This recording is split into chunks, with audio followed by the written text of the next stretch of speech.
दोस्तों, आज मैं आपके सामने एक ऐसी अद्भुत धार्मिक पहेली लेकर आया हूँ जिसका अर्थ जानकर आप भी हैरान रह जाएंगे। पहली नज़र में ये पंक्तियाँ सामान्य लग सकती हैं, लेकिन जैसे ही आप इसके गहरे अर्थ में उतरेंगे आपको जीवन और धर्म की एक बहुत बड़ी सीख मिलेगी।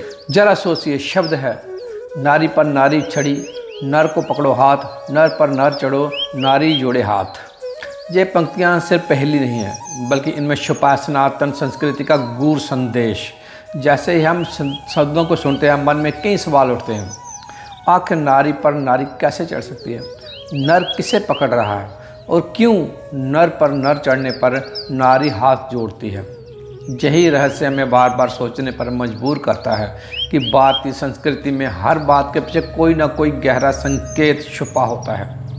ये पहेली भी जीवन के उस सत्य को दर्शाती है जिसे हम अक्सर अपनी आंखों के सामने देखते हैं, लेकिन उसका गूढ़ अर्थ समझ नहीं पाते। तो चलिए आज हम इस पहेली के पीछे छुपे रहस्य को जानने की कोशिश करेंगे और समझते हैं कि कैसे एक साधारण सी लगने वाली बात हमारे जीवन के बड़े बड़े सवालों के जवाब छुपाए बैठी है। दर्शक बंधु, इस पहेली को समझने के लिए हमें एक प्रसंग को समझना होगा।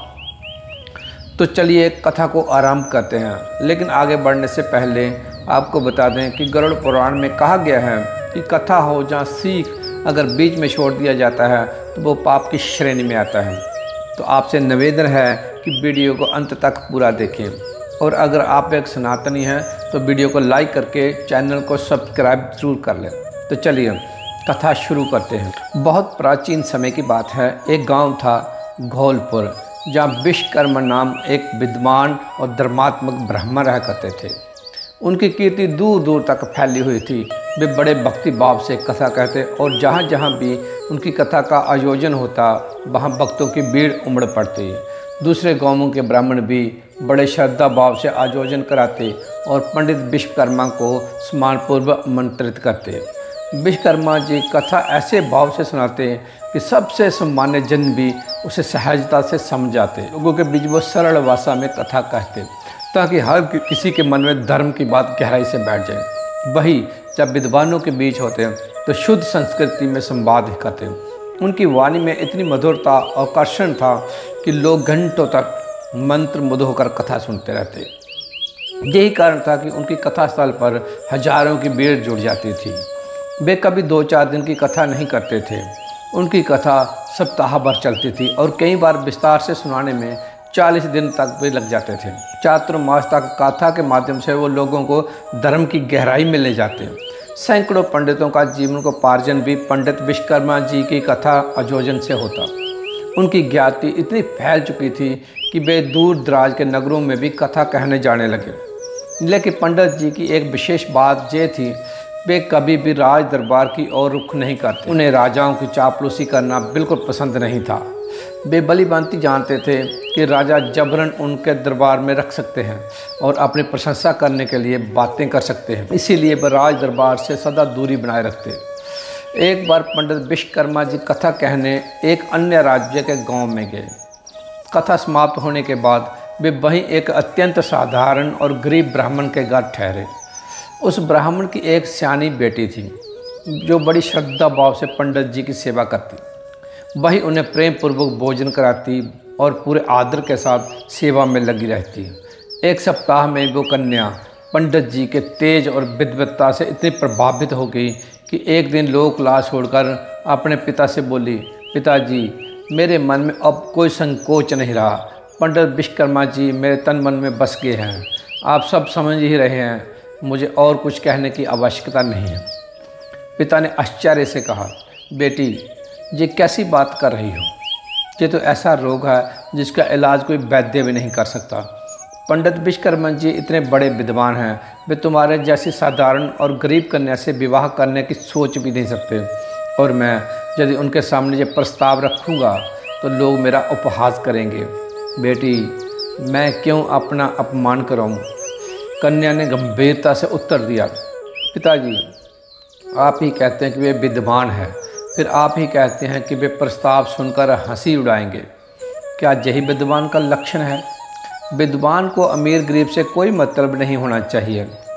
विद्या तो धन दौलत खरीदी नहीं जा सकती। यदि ऐसा होता तो सभी सेठ साहूकार विद्वान होते, फिर ब्राह्मणों का क्या महत्व रह जाता। और आप कहते हैं कि अपमान करेंगे। जो सच्चा विद्वान होता है वो कभी किसी का दिल नहीं दुखाता। ब्राह्मण ने कहा, बेटी चाहे तुम कितने भी बातें कहो, लेकिन मैं पंडित विश्वकर्मा के सामने तुम्हारे विवाह का प्रस्ताव कभी नहीं रखूँगा। तुम बाल मन से सोच रहे हो, जाओ अब घर में बैठो। यदि तुम्हें विवाह की इतनी जल्दी है तो इस साल तुम्हारे लिए कोई योग्य वर देखकर विवाह कर दूंगा। लड़की ने करुण बाप से कहा, पिताजी जैसे किसी को पकवान पसंद हो और उसके रखा हो तो वह उसे ज़बरदस्ती कैसे सत्तू कैसे खिला सकता। मेरा मन साफ है, मैं किसी और से विवाह नहीं करना चाहती। और इससे पहले कि पंडित विश्वकर्मा जी अपने राज्य लौट जाएं, आप ही उनसे निवेदन करिए। मैं उनसे खुद जाकर कुछ कहूँ जे मेरी मर्यादा के विपरीत होगा। आप ही मेरे पिता हैं और मेरा सुख दुख देखना आपका धर्म है। ब्राह्मण ने कठोर स्वर में कहा, बेटी मैं साफ कह चुका हूँ कि यह बात मैं विश्वकर्मा जी के सामने नहीं रखूँगा। तुम मेरी बात क्यों नहीं समझती? तुम एक सामान्य सी लड़की हो और ऊपर से ना समझ भी। वे कोई विवाह करेंगे तो किसी योग्य कन्या से, कोई राजकुमारी या किसी बड़े विद्वान की सुपुत्री से। तुम्हारी जैसी साधारण लड़की से क्यों करेंगे? लड़की की आंखों में आंसू भर आए। उसने दृढ़ता से कहा, अगर आप मेरे लिए कुछ भी नहीं कर सकते हैं तो मेरे जीने का कोई अर्थ नहीं। मैं आज से अन्न जल त्याग दूंगी और अपने प्राण दे दूंगी। ब्राह्मण ने नाराज़ होकर कहा, मैं तेरी धमकियों से डरने वाला नहीं हूँ। हर बात में तू रोकर या धमकी देकर जिद पूरी कराती है, लेकिन इस बार मैं तेरी बात नहीं मानूंगा।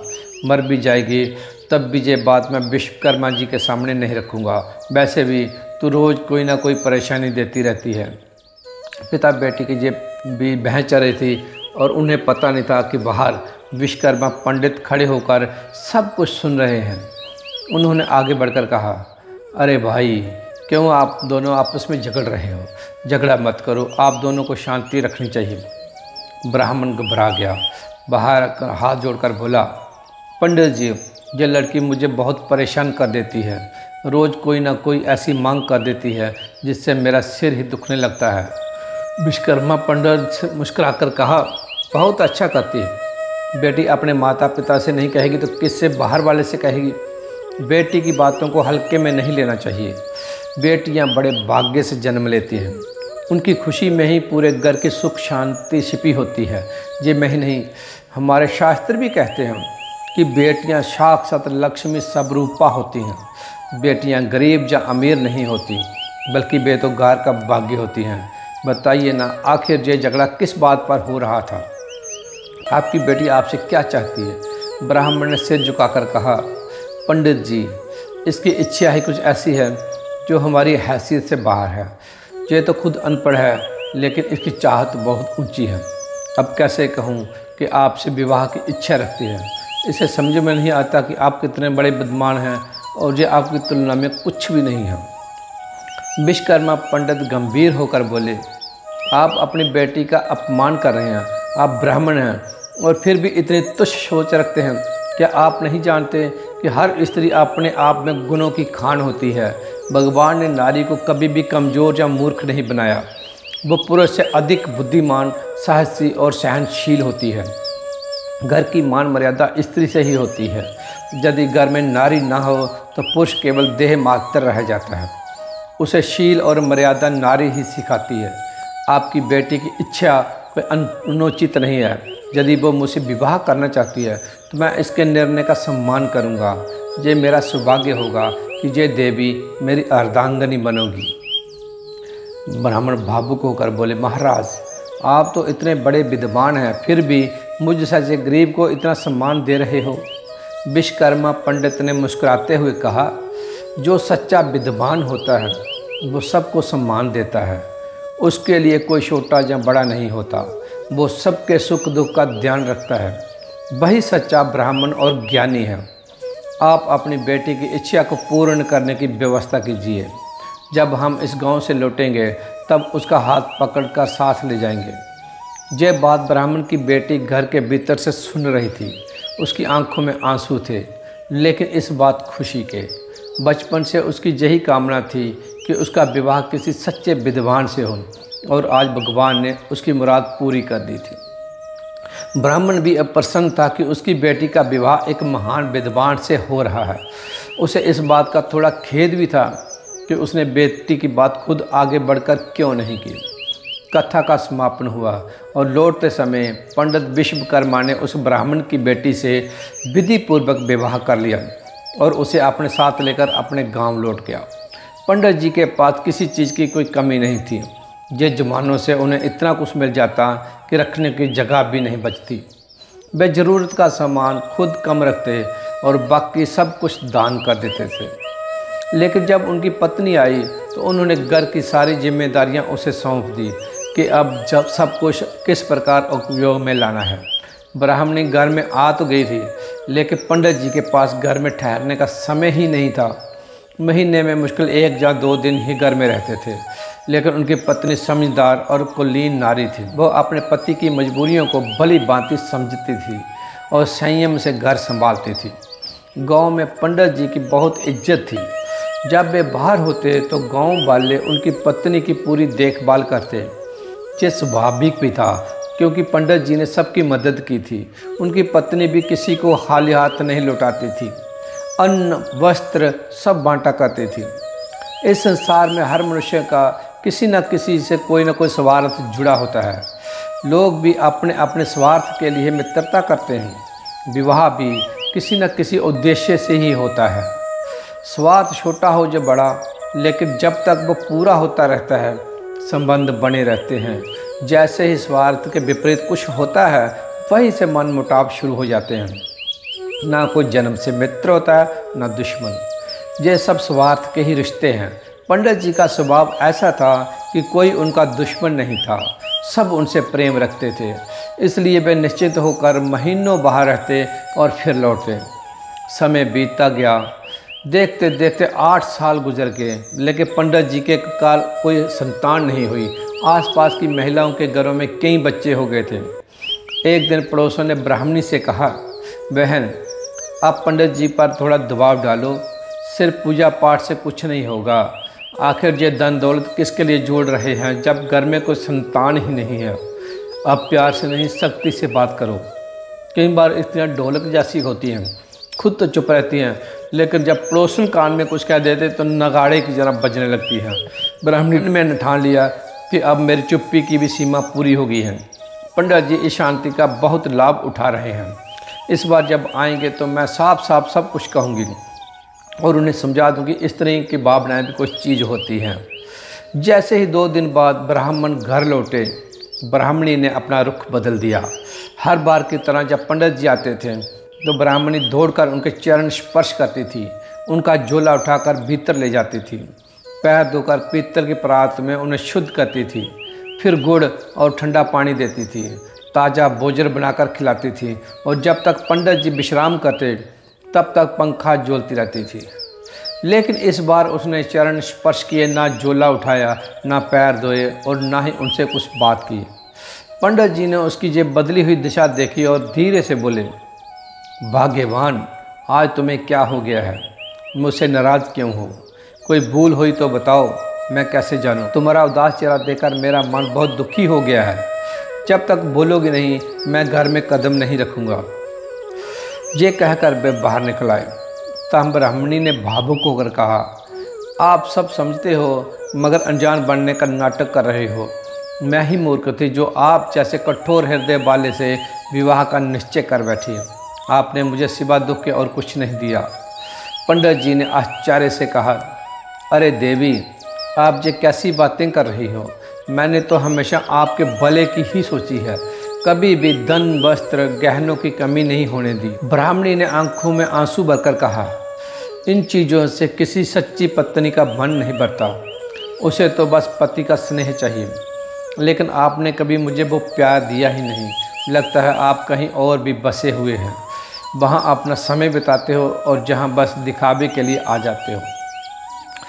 पंडित जी ने स्थिति को गंभीर होते देखा, संयम से काम लिया। वे पत्नी का हाथ पकड़कर धीरे से घर भीतर ले गए और बोले, ये बातें बाहर कहने की नहीं है, साफ बताओ कि मन में क्या है।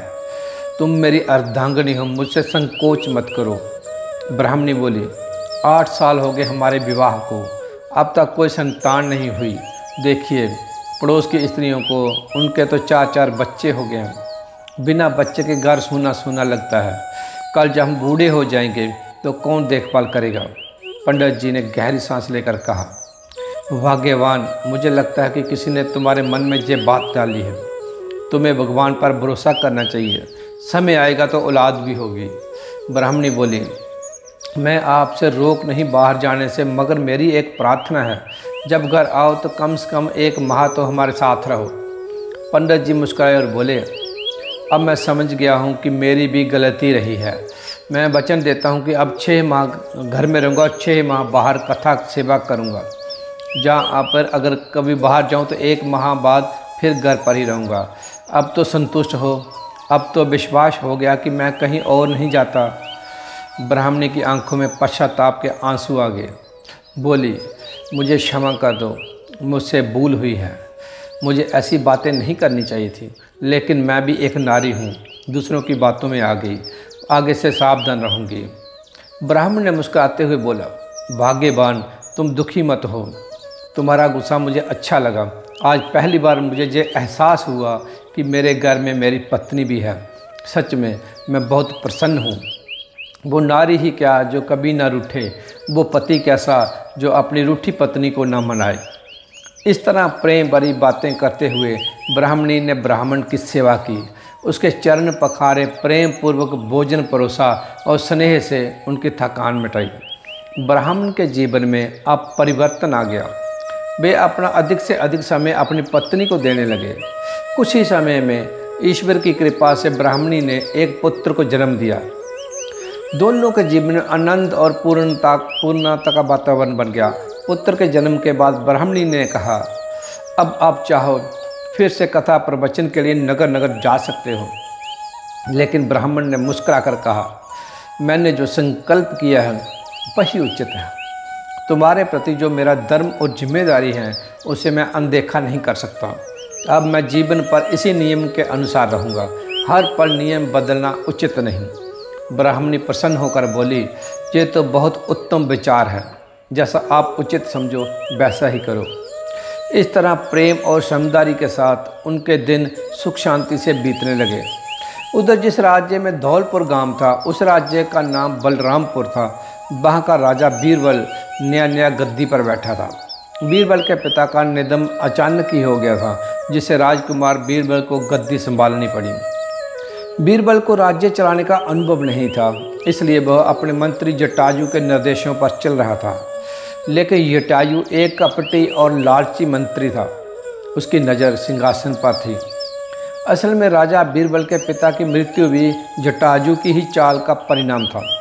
वो राजा को शिकार के बहाने जंगल ले गया और वहाँ पहले से एक बिगड़ल हाथी को योजना अनुसार तैयार रखा गया। अचानक से हाथी ने राजा पर हमला कर दिया और राजा की मृत्यु हो गई। जंगल में वैसे हाथी नहीं पाए जाते थे, लेकिन जैसा मंत्री की गहरी चाल थी। अब जटायु की निगाह राजकुमार पर बीरबल पर थी, लेकिन बीरबल में एक अच्छी बात यह थी, वो अपनी एक दासी के कहने पर ही सब कुछ करता। उसी दासी ने उसे बचपन से पाला था, क्योंकि बीरबल की मां का निधन उसके जन्म के तुरंत बाद हो गया था। बीरबल उस दासी को ही अपनी मां मानता था और हर निर्णय उसी से पूछकर करता। मंत्री से सलाह जरूर लेता, मगर अंत फैसला दासी ही करती थी। कहाँ जाना है, कहाँ नहीं जाना है, किसके साथ यात्रा करनी है, क्या खाना है, ये सब निर्णय दासी ही लिया करती थी। मंत्री भीतर ही भीतर दासी से बहुत द्वेष करता था, लेकिन राजा के सामने उसकी एक भी नहीं चलती थी। मंत्री ने कुछ समय के लिए अपने बुरे इरादों को छुपा लिया और सोच लिया कि पहले इस दासी को ही रास्ते से हटाना है। मगर दासी बहुत सतर्क थी। वो जानती थी कि मंत्री में कपट भरा हुआ है। वो कई बार राजा बीरबल को भी समझा चुकी थी कि मंत्री पर कभी आंख मूंद कर विश्वास ना करें, वो भरोसे के योग्य नहीं है। लेकिन राजा हर बात में दासी की सलाह नहीं मानता था, क्योंकि मंत्री को अपने साथ रखना उसकी मजबूरी थी। इधर मंत्री ने राजा बीरबल की खूब चापलूसी शुरू कर दी। राजा का झुकाव भी धीरे धीरे मंत्री की ओर होने लगा था। मंत्री चाहता था कि राजा का विवाह अपनी पसंद की राजकुमारी से कराए, लेकिन दासी ने राजा को समझाया, राजा बीरबल, तुम कोई भूल मत करो, तुम्हारा विवाह बचपन में ही कुंभक की राजकुमारी से हो चुका है, और देर मत करो, अपनी रानी को अपने महल में ले आओ। राजा ने दासी की बात मानी और कुंभक जाकर राजकुमारी को आदरपूर्वक विदा कराकर महल ले आया। राजकुमारी अत्यंत सुंदर थी, जैसी कल्पना राजा ने भी नहीं की थी। इस बार मंत्री की चाल सफल नहीं हो पाई। दासी को अब रानी का भी पूरा सहयोग मिल गया। रानी ने दासी को अब सकी सांस की तरह मान लिया। दासी अब दासी नहीं, वो रानी के लिए राजमाता जैसी बन गई। मंत्री भीतर ही बेहतर और जल गया। आखिरकार उसने एक सपेरे को धन देकर योजना रची। एक रात जब दासी अपने कमरे में सो रही थी, सपेरे ने जहरीला नाग वहाँ डाल दिया। नाग ने दासी को डस लिया। वह बर्बाद होने से पहले ही इस संसार से विदा हो गई। सुबह जब ये खबर फैली तो महल में शोक की लहर दौड़ गई। अब मंत्री ने सोचा, इस अवसर का लाभ उठाकर अपनी पसंद की दासी रानी के पास रखवाएं, मगर रानी ने अपनी समझ से नई दासी चुन ली। मंत्री की नज़र अब उस नई दासी पर टिक गई। मंत्री का आचरण और भी ढीठ हो गया था। वो अब किसी भी मर्यादा की सीमा नहीं मानता था। रानी की दासी उसकी विशेष नज़र में थी। रानी की दासी भी बहुत समझदार थी। उसने मंत्री को सबक सिखाने के लिए एक योजना बनाई और जानबूझकर रानी का हार ही चुरा लिया। इधर ब्राह्मण के घर में जो पुत्र हुआ था, उसका नाम प्रेम से सुशर्मा रखा गया। सुशर्मा बचपन से ही बहुत तेज नहीं थे। पंडित विश्वकर्मा जी ने ये बात धीरे धीरे समझ ली थी, मगर अपनी पत्नी से कुछ नहीं कहा। पत्नी तो पुत्र को बहुत चाहती थी। आखिर 9 वर्षों बाद उसकी गोद भरी थी तो माँ का प्यार उमड़ना स्वाभाविक था। बचपन से माँ और पिता के अत्यंत लाड प्यार ने उसे थोड़ा बिगाड़ भी दिया था, इसलिए वो पढ़ाई में कमज़ोर ही रह गया।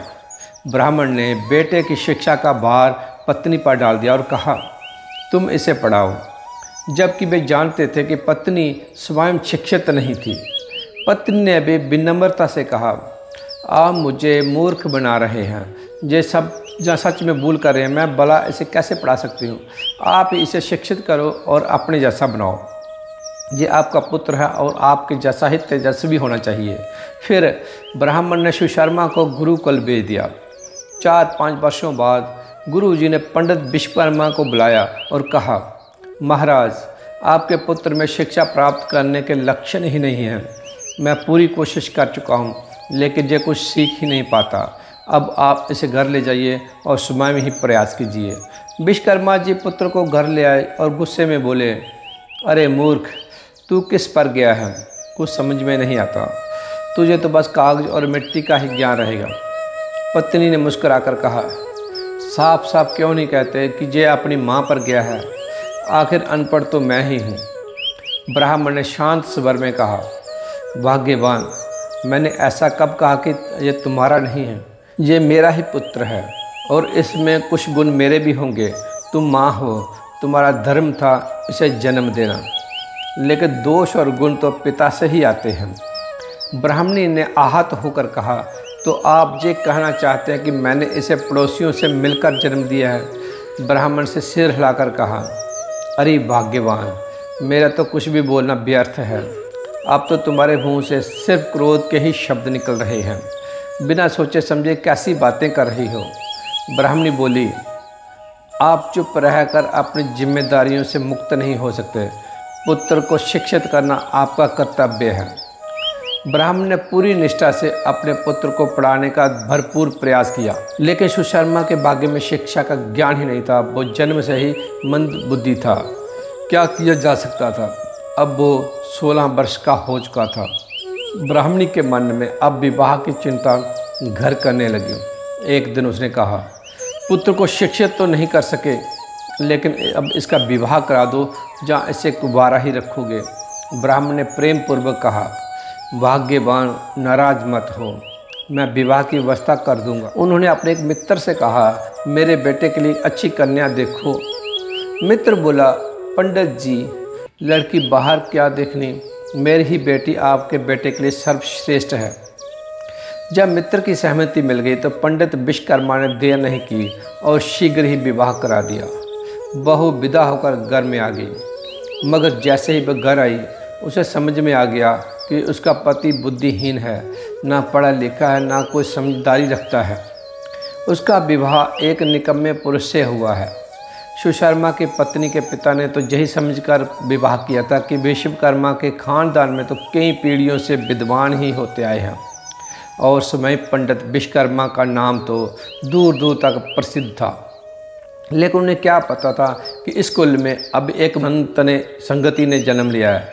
अब उसकी मूर्खता का परिणाम पत्नी को ही भुगतना पड़ रहा था। जहाँ उसे पति का साथ और सहारा चाहिए था, वहाँ वो सास ससुर पर निर्भर रहने लगी। एक दिन विश्वकर्मा की पत्नी ने कहा, मैंने बेटे के विवाह के लिए एक मनौती मांगी थी। हरिद्वार में शिवजी के मंदिर में प्रसाद चढ़ाने का वचन दिया था, हमें वहाँ चलकर प्रसाद चढ़ा आना चाहिए। ब्राह्मण बोले, तुमने बहुत अच्छा किया, हम भी तो कभी साथ में तीर्थ यात्रा नहीं कर पाए, चलो इस बहाने तीर्थ भी हो जाएगा। दोनों ने बिना देरी किए तीर्थ यात्रा के लिए प्रस्थान कर दिया। लेकिन ईश्वर की लीला देखो, 4 वर्ष बीत गए और वे घर लौटकर नहीं आए। इधर घर में जो भी धन था और पुत्र और बहू ने खा पी कर समाप्त कर लिया। अब घर में कुछ भी श्रेष्ठ नहीं था। बहू बड़ी समझदार थी, उसने मन ही मन समझ लिया कि शायद अब सास ससुर इस संसार में नहीं रहे, नहीं तो इतने वर्षों तक लौट कर ना आते क्या। वो जैसे तैसे जीवन की गाड़ी खींच रही थी। लेकिन एक दिन उसके दायरे की सीमा टूट गई। किसी काम से उसे दूसरे गांव जाना पड़ा। उसने जाते जाते अपने पति से कहा, गाय को दूब में मत बांधो, इसे घर के भीतर बांध देना। परंतु मंदमती सुशर्मा ने गाय को घर के अंदर बांधने को गंभीरता से नहीं लिया। जब पत्नी लौट कर आई तो देखा गाय धूप में तप रही है। वही गाय अब उनके जीवन का मुख्य सहारा बची थी। दोपहर की चिलचिलाती धूप में जब उसने गाय को तड़पते देखा तो उसका हृदय दुख और क्रोध से भर गया। वो आपे से बाहर हो गई और पति को खूब खड़ी खोटी सुना दी। मैं बोली, अब बहुत हो गया, मैं जानती हूँ कि तुम जितने बड़े मूर्ख दिखते हो उतने असल में हो नहीं। जहाँ तुम्हारा मन करता है वहाँ तो बड़ी अक्ल चलती है, बिना बताए भोजन कर लेते हो, स्नान कर लेते हो, अपनी ज़रूरतें पूरी कर लेते हो, मगर जहाँ घर गृहस्थी की जिम्मेदारियाँ निभाने की बात आती है वहाँ तुम्हारी सारी अकल गायब हो जाती है। अब मैं तुम्हारे साथ एक क्षण भी नहीं रहूँगी, जा रही अपने माँ के। तुम अपना घर देखो और मुझे अब वापस मत बुलाना। वह क्रोधित होकर घर के भीतर गई और अपना थैला उठाकर मायके जाने को तैयार हो गई। सुशर्मा ने सोचा कि अब अगर मैं चुप रहा तो सब कुछ हाथ से निकल जाएगा। वो दौड़कर दहलीज पर लेट गया और बोला, अगर तुम्हें जाना ही है तो मेरे शरीर को लांग कर जाना। तुम जानती हो कि तुम्हारे बिना मैं एक दिन भी जीवित नहीं रह सकता। अगर मुझे मारना ही है तो फिर शौक से जाओ। पत्नी का गुस्सा थोड़ा ठंडा हुआ। वो जानती थी कि सुशर्मा उससे सच्चा प्रेम करता है और उसके बिना जीवन की कल्पना भी नहीं कर सकता। लेकिन वह भी जानती थी कि केवल प्रेम से जीवन नहीं चलता, जीवन के लिए रोटी भी ज़रूरी है। चंपा का मायके जाना कोई असली इच्छा नहीं थी। वो अपने गुस्से का इजहार कर रही थी ताकि सुशर्मा को झकझोर सके। वो बोली, तुम ही बताओ मैं क्या करूं? जब तुम कुछ करते ही नहीं हो तो मैं अकेले कैसे हमारे लिए भोजन की व्यवस्था करूं? मैं एक स्त्री हूँ, ना तुम्हें दरवाजे दरवाजे भीख मांग सकती हूँ और ना ही किसी के यहाँ मेहनत मजदूरी कर सकती हूँ। मैं एक ब्राह्मण की पत्नी हूँ, कोई मुझसे काम भी नहीं कराएगा। लेकिन पेट को तो रोज़ भोजन चाहिए, भूख तो रुकती नहीं हूँ। तुम्हारी वजह से मुझे कई बार भूखे सोने पड़ता है। और क्या करूँ? अब रास्ते से हटो और मुझे खुशी खुशी विदा करो। जब तुम कुछ कमा लोगे तब मुझे बुला लेना।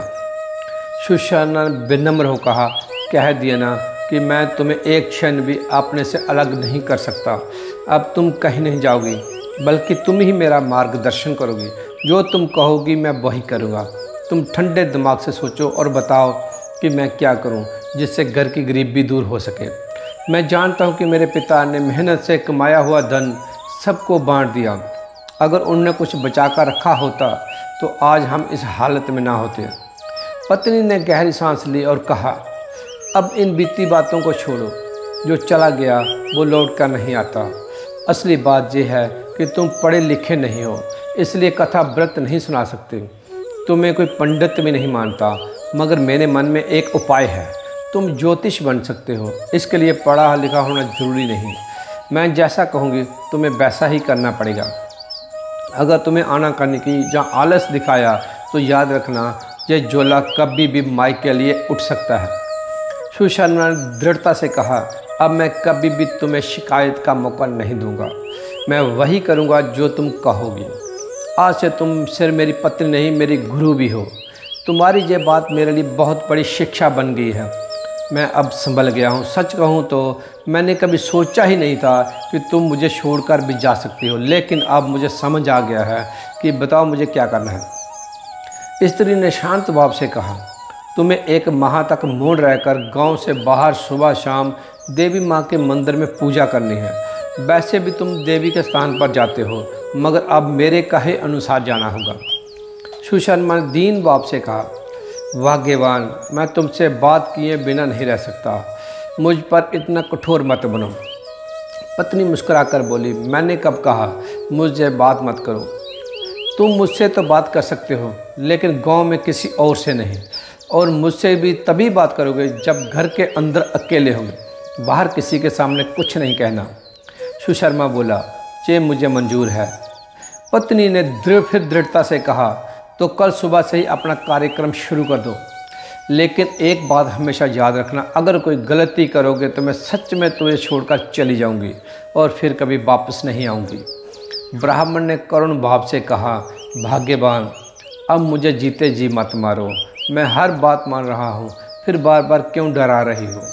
पत्नी ने हंसते हुए कहा, अच्छा, मैं अपनी बात वापस लेती हूँ। मैं कहीं नहीं जाऊँगी। सुख दुख में हमेशा तुम्हारे साथ रहूँगी।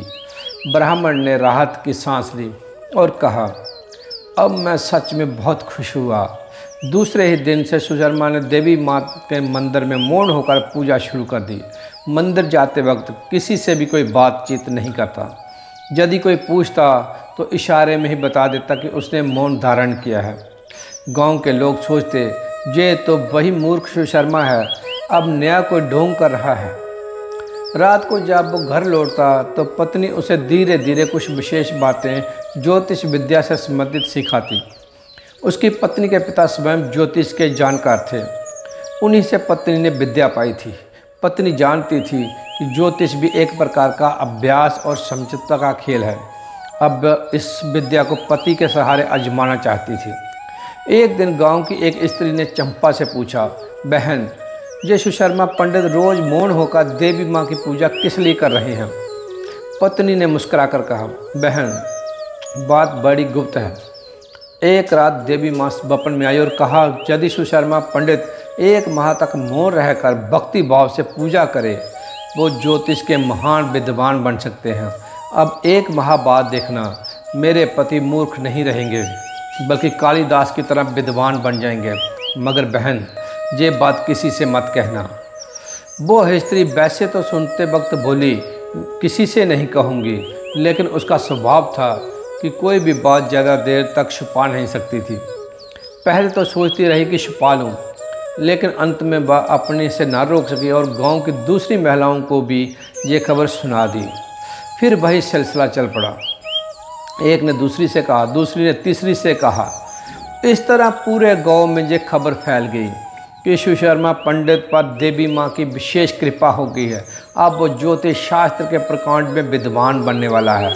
जहाँ कल तक गांव की स्त्रियाँ सुशर्मा को देखकर तिरस्कार भाव से मुंह फेर लेती थी, अब वे आदर भाव से उनकी पूजा करते हुए देखती। रास्ते में अगर वो उन्हें देवी माँ की ओर जाते देखती तो हाथ जोड़कर खड़ी हो जाती। पूरे गांव में अब सुशर्मा का सम्मान बढ़ गया था। इस तरह 1 माह का समय पूरे भक्ति भाव से गुजर गया। तब सुशर्मा ने अपनी पत्नी से सलाह ली, अब आगे क्या करना है। पत्नी ने शांत स्वर में कहा, अब चिंता मत कीजिए, बस धैर्य बना रखिए। किसी भी परिस्थिति में धैर्य मत खोना, सब कुछ ईश्वर छोड़ दीजिए। फिर आधी रात को पंडिताइन योजना के अनुसार अपने एक पड़ोसन की भैंस उसके दरवाजे से खोल दी और दूर एक बगीचे में बांध आई। सुबह जब पड़ोसन उठी कि उसकी भैंस गायब है, घबरा गई और सोचा सुशर्मा पंडित पर तो अभी देवी की कृपा हो गई है, जरूर वे कोई उपाय बताएंगे। वो दौड़ी दौड़ी सुशर्मा के घर पहुंची। इधर पंडिता ने पहले ही अपने पति को समझा दिया था कि क्या और कैसे बोलना है। जब पड़ोसन ने कहा, पंडित जी मेरी बहन चोरी हो गई है, कृपा कर बताएं वो कहाँ है। सुशर्मा और उनकी पत्नी ने पहले तो आश्चर्य जताया, अरे भैंस गायब हो गई, ये कब हुआ? स्त्री बोली, यही तो पूछने आई हूँ, आप पर देवी की कृपा है, मेरी सहायता कीजिए। सुशर्मा ने आंखें बंद की, कुछ क्षण तक मौन साधा और फिर बोले, गांव के पूर्व दिशा में जो बगीचा है वहाँ भैंस बंधी है। जो स्त्री भाग कर गई और सचमुच उसकी भैंस वहीं बंधी हुई मिली। पूरे गांव में चर्चा फैल गई कि सुशर्मा पंडित तो साक्षात विद्वान बन गया। दूसरे दिन एक धोबी आया जिसका गद्दा 3 दिनों से गायब था। वह काफ़ी खोज चुका था लेकिन गधा नहीं मिला। पंडिता ने उस दिन गोर में तालाब के पास स्नान किया था और वहीं पास की झाड़ी में गधा बैठा हुआ था। उसने सुशर्मा को पहले ही बात बता दी थी। जब धोबी सुशर्मा के पास आया और बोला, पंडित जी मेरा गधा 3 दिन से खो गया है, मेरी मदद कीजिए। सुशर्मा ने फिर वही डंग उठाया, आंखें बंद की, कुछ देर तक मन ही मन प्रार्थना करते दिखे और बोले, तुम्हारा गधा तालाब के पास झाड़ियों में छिपा हुआ है। धोबी भागा भागा तालाब के पास गया और सचमुच उसका गधा वहीं बैठा मिला। वो अत्यंत खुश हुआ और गांव में सुशर्मा पंडित की खूब प्रशंसा करने लगा। ये खबर फैलते फैलते राजा बीरबल तक पहुंच गई। दरअसल राजा की प्रिय रानी का एक हार खो गया था जिसे ढूंढने में महल के लोग थक चुके थे। वो हार कोई साधारण हार नहीं था, वो 7 पीढ़ियों से राजघराने में था और जिसके गले में वो हार पड़ जाए वही महारानी बनती। राजा ने सुशर्मा को दरबार में बुलाया। जब सुशर्मा के पास यह समाचार आया कि राजा ने बुलाया है, उसके हाथ पांव फूल गए। वो डरते हुए पत्नी से बोला, देखा आखिर मुझे फंसा ही दिया, अब क्या होगा? पत्नी ने शांत भाव से कहा, घबराओ मत, जब राजा तुमसे पूछे तो 1 सप्ताह की मोहलत मांग लेना, बाकी सब मुझ पर छोड़ दो। सुशर्मा दरबार में पहुंचा।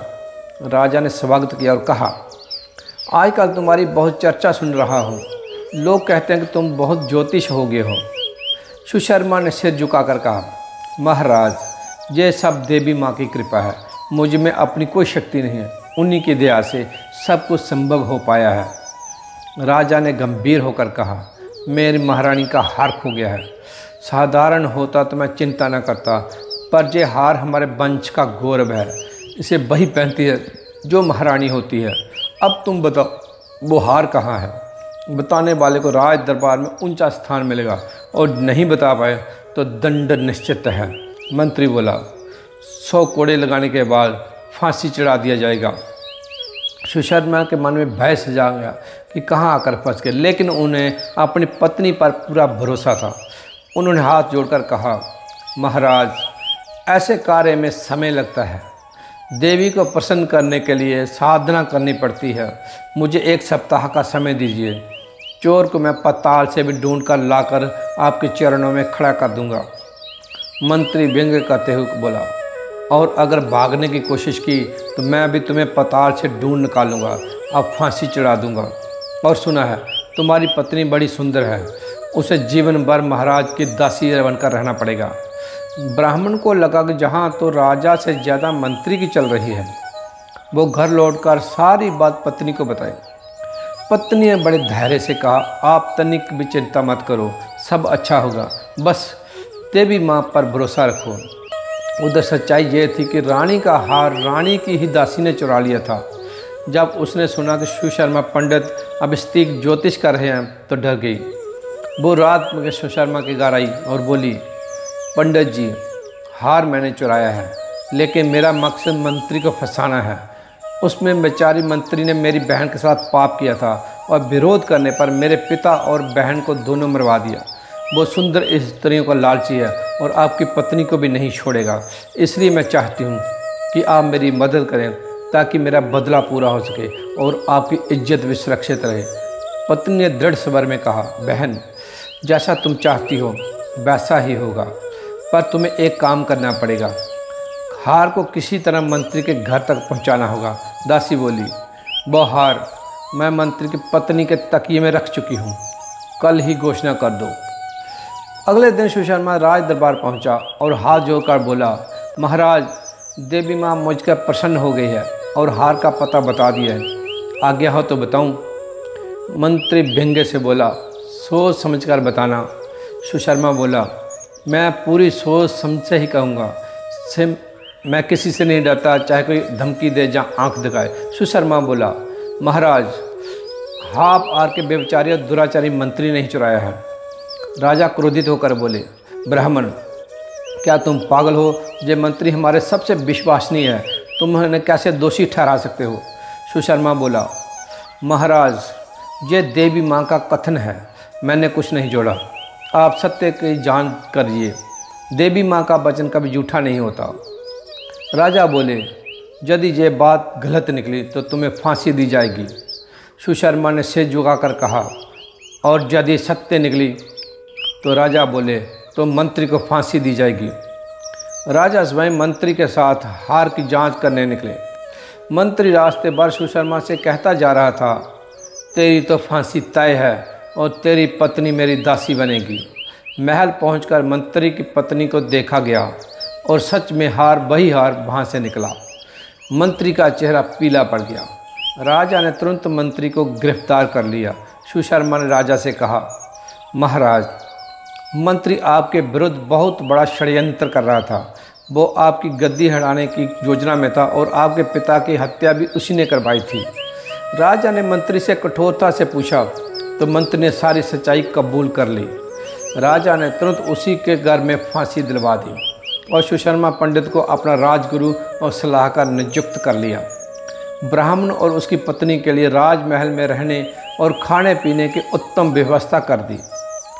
एक दिन सुशर्मा ने पत्नी से कहा, भाग्यवान, अब तो सब ठीक है, लेकिन आगे के लिए और कोई उपाय करना चाहिए कि हम किसी मुसीबत में ना फंसे। पत्नी ने कहा, आप ठीक कहते हो, अब हम गांव में नहीं राज दरबार में हैं, जहां एक भी गलती भारी पड़ सकती है। आप फिर से मौन धारण कर लीजिए और राजा से कोई भी प्रश्न हो तो मैं उत्तर दूंगी। अगले दिन पत्नी सुशर्मा के पास गई और बोली, महाराज, देवी माँ ने अब हमारे पंडित का साथ छोड़ दिया है, अब ये ज्योतिष नहीं कर सकते और बोल भी नहीं पा रहे। हम आपसे निवेदन करते हैं, हमें राज दरबार छोड़ने की अनुमति दी जाए। राजा बोले, मैं इतना निर्दयी नहीं हूँ कि बुरे समय में तुम्हें छोड़ दूँ। ब्राह्मण ने हमें मंत्री के षड्यंत्र से बचाया है, यही बहुत उपकार है। तुम दोनों जीवन भर यहीं रहोगे और तुम्हें वही सम्मान मिलता रहेगा। इस तरह ब्राह्मण और उनकी चतुर पत्नी दरबार में सम्मानपूर्वक रहने लगे और दुष्ट मंत्री अपने कर्मों का फल पाकर फांसी चढ़ गया। दर्शक बंधु, अभी कथा यहीं खत्म नहीं होती। अभी हम रामायण के उस गूढ़ पहेली को भी जानेंगे जो आपने शायद ही कभी सुनी हो। पहेली कुछ अच्छी है, नारी पर नारी चढ़े, नर को पकड़े हाथ, और जब नर नर पर चढ़े, नारी जोड़ ले हाथ। मित्रों, शायद आप इस पहेली को सुनकर चौंक गए होंगे कि ऐसा कैसे संभव है, लेकिन ये पूरी तरह से सच है। आइए हम आपको इस पहेली का भाव समझाने का प्रयास करेंगे। उस समय अयोध्या नगरी में श्री राम जी के राज तिलक की तैयारी चल रही थी, लेकिन माता कैकेयी ने अपने वरदान का स्मरण कराते हुए श्री राम को 14 वर्षों का वनवास और अपने पुत्र भरत के लिए राज्य की मांग की। ये सुनकर महाराज दशरथ शोक से व्याकुल हो उठे, परंतु वे वचनबद्ध थे। श्री राम ने पिता के वचन को निभाते हुए प्रसन्न मन से वनवास स्वीकार कर लिया। माता सीता और भाई लक्ष्मण भी साथ चलने को तैयार हो गए। तीनों ने तपस्वी वेश धारण किया और महल छोड़कर वन की ओर चल पड़े। नगरवासी उनके पीछे पीछे चलने लगे। सभी के मन में गहरा दुख था। रात्रि में तपसा नदी के किनारे विश्राम किया और नगरवासी उनके पीछे पीछे चलने लगे। सभी के मन में गहरा दुख था। रात्रि में तमसा नदी के किनारे विश्राम किया और प्रातःकाल नगरवासियों से चुपचाप विदा ले ली। चलते चलते वे शंख बेद पर पहुँचे, जहाँ निषाद राज ने बड़े प्रेम और भक्ति भाव से उनका स्वागत किया। अब गंगा नदी पार करनी थी। केवट को बुलाया गया और उससे कहा गया कि वो नाव ले आए, लेकिन केवट वहाँ से तस से मस नहीं हुआ। वह दूर खड़ा अपनी नाव लेकर नहीं आया। तुलसीदास जी ने लिखा है, मांग के नाम ना केवट आना, कहे तुम्हार मर मैं जाना। केवट ने कहा, मैं तुम्हारी बातों में फंसने वाला नहीं हूँ। मैं जानता हूँ कि आप कौन हैं और आपकी लीला क्या है। जब तक आप मुझे चरण धोने की अनुमति नहीं देंगे, मैं अपनी नाव पर चढ़ने नहीं दूंगा। वो हाथ जोड़कर विनती करता है, पद कमल चोई नाव, नत चुड़ाई मोहराम। रघुकुल शब्द सांची कहो, बर तीर मार लखनऊ पाए लग न पाए खाल। मतलब केवल कटका है, हे नाथ, मैं आपके चरण धोकर ही अपनी नाव पर चढ़ाऊँगा। मुझे कोई उतराई नहीं चाहिए। मुझे आपकी और राजा दशरथ की सौगंध है, चाहे लक्ष्मण जी मुझे अपने बाण से ही क्यों ना मार दें, लेकिन जब तक मैं आपके चरण धो नहीं लेता तब तक मैं अपनी नाव पर नहीं चढ़ने दूंगा। अब प्रश्न उठता है कि केवट इतने आग्रह से श्री राम जी के चरण क्यों धोना चाहता था। मित्रों, इसका गहरा भाव है। केवट जानता था कि ये कोई साधारण मनुष्य नहीं है, स्वयं साक्षात भगवान विष्णु हैं जो मानव रूप में अवतरित हुए हैं। वो इस अवसर को खोना नहीं चाहता था। उसके मन में यही भावना थी कि जिस प्रकार आप वामन अवतार में 3 पद में 3 लोक नाप चुके हैं, आज एक छोटी नदी पार करने के लिए खड़े हैं। हे प्रभु, आप धन्य हैं और धन्य मैं हूँ जिसके जीवन को सार्थक करने के लिए आप स्वयं पधारे हैं। केवट अपनी भक्ति की गहराई को छुपाकर बड़ी विनम्रता से कहता है, हे प्रभु, आपके चरण कमलों में ऐसी दिव्य शक्ति है कि जिस पर पत्थर को आपने स्पर्श किया वो पत्थर अहिल्या बन गई। मेरी छोटी सी नाव की क्या मिसाल। यदि आपके चरण का स्पर्श इस नाव को लग गया तो कहीं ये भी मनुष्य बनकर भाग न जाए। देखते ही देखते ये मेरी नाव कहीं स्त्री बन गई तो मैं फिर अपना जीवन कैसे चलाऊंगा। प्रभु, जैसे आपके चरणों ने पत्थर को छूते ही उसे सुंदर नारी बना दिया था, वैसे ही अगर मेरी नाव भी वैसी बन गई तो फिर मेरा क्या होगा। छुअत छिला बुई नारी सुलाए, पान तिलक न कठिनाई। यही बात मैं और मेरे परिवार वाले जानते हैं, हम कोई और उपाय नहीं जानते प्रभु। इसलिए यदि आप इस नदी को पार करना चाहते हैं तो कृपा करके मुझे अपने चरण धोने दीजिए, ताकि आपके चरणों में जो चमकताली धूल है वही मेरे जीवन का सहारा बनी रहे। कैसी अद्भुत लीला है जो प्रभु संसार को भव सागर से पार कराते हैं। आज वही प्रभु केवट से कह रहे हैं, मुझे इस छोटी सी नदी के पार उतार दो। भगवान और भक्त की लीला तो अपरंपार है। जिसने प्रभु के स्वरूप को पहचान लिया वो केवट की तरह अपने जीवन को धन्य कर लेता है, और जो प्रभु को नहीं पहचान लेता वो मानव रूप में जन्म लेकर भी अपने जीवन को नरक की ओर मोड़ लेता है। केवट के जन्म जन्मांतर की तपस्या अब पूरी होने वाली थी। उसके जीवन का वह शुभ क्षण आ गया था जब वो मनुष्यता के सबसे ऊंचे शिखर पर पहुंचने वाला था। वह इस अवसर को कैसे गवा सकता था। आज तो स्वयं भाग्य उसके द्वार पर आकर खड़ा था। वो हर पल को भक्ति भाव से जी लेना चाहता था। केवट राम के चरण अमृत का पान करके अपने जन्म जन्मांतर के सारे पापों से मुक्त होना चाहता था। आज उसका जीवन सफल होने वाला था। इसीलिए वो मन ही मन प्रभु से कह रहा था, हे प्रभु, ये नाप तो केवल एक बहाना है। मेरा असली उद्देश्य तो आपके चरणा अमृत को पाकर अपने जीवन को पावन करना है। ये मेरी छोटी सी प्रार्थना स्वीकार कर लीजिए। वो हाथ जोड़कर कहना था, हे नाथ, मैं राजा दशरथ की सौगंध क्या खाकर कहता हूँ कि नदी पार कराने के बाद मैं कोई भी उतराई चाहे महीना ताना नहीं लूँगा, चाहे लक्ष्मण जी अपने बाण से मुझे क्यों ना मार दें, लेकिन जब तक मैं अपने पावन चरण नहीं धो लूँगा तब तक मैं अपनी नाव पर आपको बिठाकर नहीं पार करूँगा। सच कहा चाहे तो अगर पारस के सामने रहकर भी लोहा सोना ना बन पाए तो ये लोहे की बदकिस्मती है। केवट ने मन में ठान लिया था कि जहाँ तो प्रभु के चरण अमृत को पाकर जीवन को सफल बना लेगा, जहाँ फिर प्रभु के सामने ही अपने जीवन का त्याग करके मोक्ष पा लेगा। प्रभु राम अपने भक्त के इस निर्मल प्रेम और आग्रह को बलि भांति समझ रहे थे, लेकिन मर्यादा पुरुषोत्तम राम को अपनी लीला भी निभानी थी। इसलिए वे मुस्कुराते हुए कहते हैं, जो करना है जल्दी करो, नाव जहीं है लेकिन समय बहुत कम है। बेगी आनू जल उपाय पखारू, पोत विलंब उतारू पार। इस दृश्य को देखकर मन में जब प्रश्न भी उठता है कि राम को इतनी जल्दी किस बात की थी। आखिर उन्हें तो 14 वर्ष तक वनवास मिला था, कहीं भी रह सकते थे। फिर इतनी जल्दी क्यों थी? कारण यही था कि प्रभु के पास केवल 14 वर्षों का समय था और इस छोटे के कालखंड में उसने संपूर्ण भारतवर्ष को एक सूत्र में पिरोना था। उन्हें लंका तक की कठिन यात्रा भी करनी थी और रावण जैसे अत्याचारी राक्षसों का अंत करके धर्म की स्थापना करनी थी। राम चाहते तो एक ही क्षण में रावण का संहार कर सकते, लेकिन प्रभु जानते थे कि बाहरी शत्रुओं का विनाश करने से पहले अपने भीतर की कमजोरियों पर विजय पाना बहुत ज़रूरी है, क्योंकि जब तक भीतर का तल समाप्त ना हो, बाहर की जीत भी टिकाऊ नहीं होती। यही कारण है कि भगवान राम ने अयोध्या से पद यात्रा कर प्रारंभ करके लंका तक की यात्रा की। इस यात्रा का एक ही उद्देश्य था, अखंड भारत का निर्माण। तभी रावण वध का वास्तव सिद्ध होता है, तभी माता कैकेयी द्वारा किए गए त्याग की सार्थकता सिद्ध होती है। यदि माता कैकेयी ने वह विष समान वरदान ना मांगा होता तो रावण और उसके जैसे राक्षसों का अंत संभव नहीं हो पाता। राम को वन भेजने वाली वही माता कैकेयी थी जिनकी दूरदर्शिता और ज्ञान अत्यंत विलक्षण था। वे भली भांति जानते थे कि रावण वध कोई साधारण कार्य नहीं है, इसके लिए पूरी तैयारी चाहिए।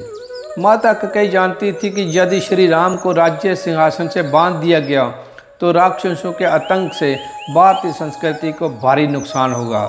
इसलिए उन्होंने सामाजिक अपमान सहते हुए अपना सारा मान त्याग कर प्रभु श्री राम के लिए 14 वर्षों का वनवास दशरथ जी से मांग लिया। वरदान भी उन्होंने कितनी बुद्धिमानी से मांगा। सुनहु प्राणपति मेरी बात, देहु मेरी वर एक टेका। दूसरा वर मांगू कर जोरी, प्रभुनाथ मनोरथ जोरी। तापस वेश विशेष उदासी, 14 वर्ष राम वनवासी। इसी कारण केवलवट भी जल्दी चाहता था कि भगवान का कार्य शीघ्र से संपन्न हो। राम का आदेश पाते ही आनंदित होकर केवट कटोरे में जल भरकर लाता है और भगवान राम के पावन चरणों को धोने लगता है। वह सुख जो बड़े बड़े देवताओं को दुर्लभ है, वो आज केवट साहब बाप से भोग रहा है।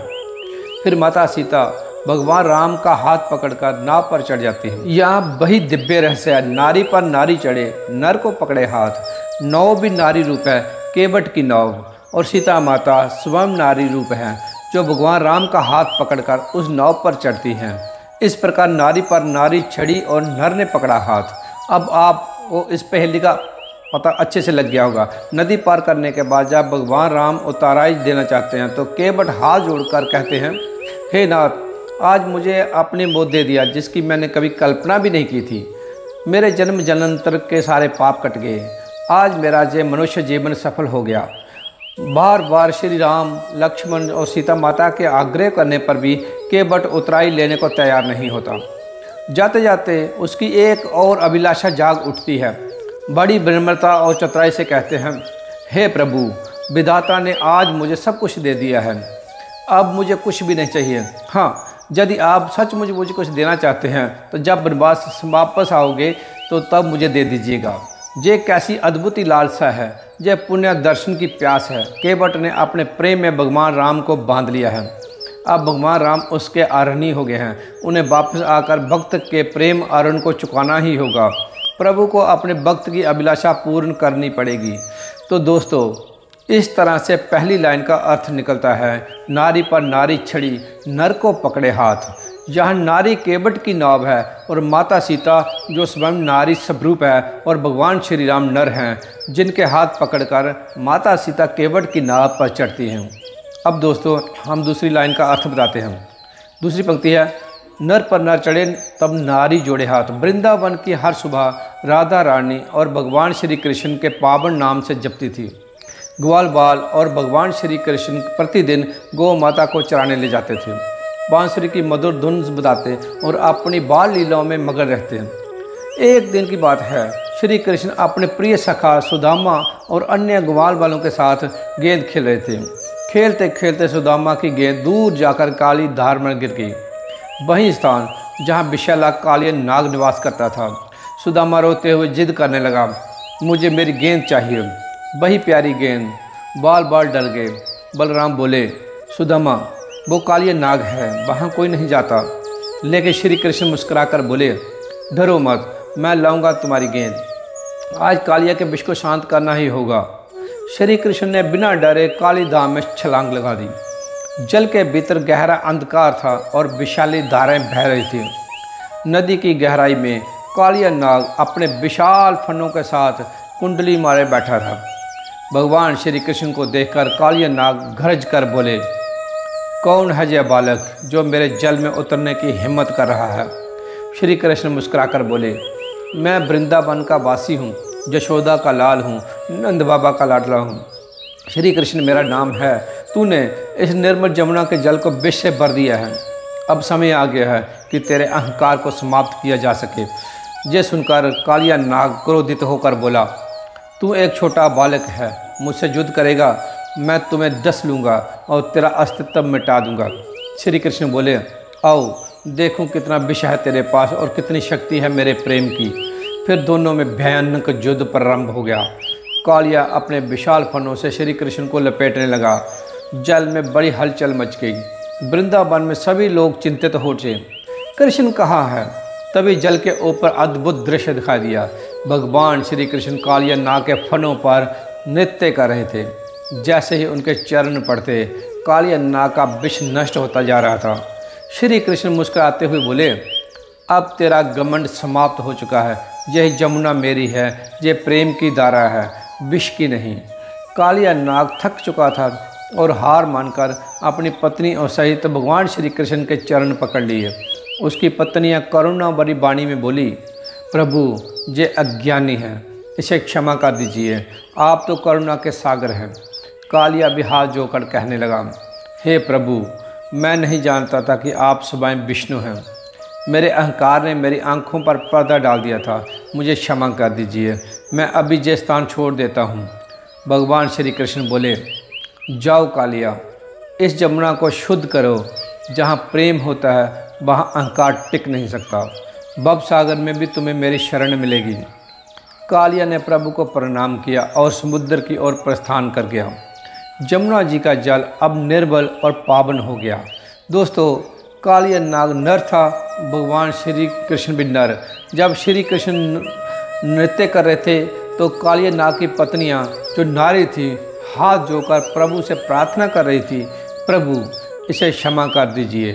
अर्थात नर पर नर चढ़े तब नारी जोड़े हाथ। इसी तरह से दूसरी पहेली का अर्थ निकलता है। फिर श्री कृष्ण गेंद लेकर जल से बाहर आए और ग्वाल बालों ने आनंदित होकर उनका स्वागत किया। वृंदावन में आनंद की लहर दौड़ आई। सभी ने एक स्वर में जयकारा लगाया, जय कन्हैया लाल की।